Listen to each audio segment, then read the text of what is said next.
ఇదిగోండి మామ, మనమైతే టికెట్లు తీసుకుని లోపలికి ఎంటర్ అయిపోతున్నాం. మా అన్నే మాకు మార్గదర్శి. మా తమ్ముడేమో డూబ్గా అన్నీ తెలిసేట్టు ముందు పోతున్నాడు. వాడికేం తెలీదు, అందుకే వచ్చేళ్ళి అని కెమెరా మా అన్నకి ఇచ్చి మనం రంగంలోకి దిగినాం. దిగిన తర్వాత తెలిసింది ఏంటంటే నాకు కూడా పెద్దగా ఏం తెలియదని. సర్లే అని చెప్పేసి పోత దావులు అయితే కొన్ని వీడియోలు తీసుకున్నాం. చూడండి, మా తమ్ముడిని చూపిస్తారు చూడండి. వాడు ఎందుకు అలా నవ్వుతున్నాడో తెలుసా మామ? ఎందుకంటే ఆ కనిపిస్తున్న చెడు దగ్గర పోయి ఫోటో తీసుకుందామని కింద పడ్డా. అది చూసి మా తమ్ముడు పడిపోయి నవ్వుకుంటున్నాడు చూడండి.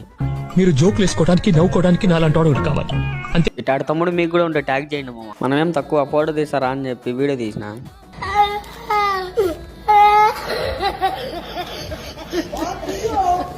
ఇంకా అక్కడి నుంచి బయలుదేరేసినాం. ఇందాక పడినప్పుడు వీడియో తీసుకోలేదని మా తమ్ముడు మళ్ళా పడు వీడియో తీసుకుంటున్నాడు.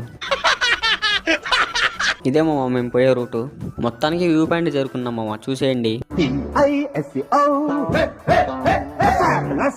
ముగ్గురం కొద్దిసేపు మునిగేసి బయటకు వచ్చేసాం. ఏందో మామ వీళ్ళు నీళ్ళల్లో ఉన్న వాళ్ళ ఎవరి గురించే, బయటకు వచ్చిన వాళ్ళ ఎవరి గురించే. అందుకే దేవుడు నేను ఒకటి కోరుకుంటున్నా, వ్యాలంటైన్స్ డే రోజు వాళ్ళ ఎవరి గురించి వాళ్ళ ఇంట్లో తెలిసి బ్రేకప్ అయిపోవాలి.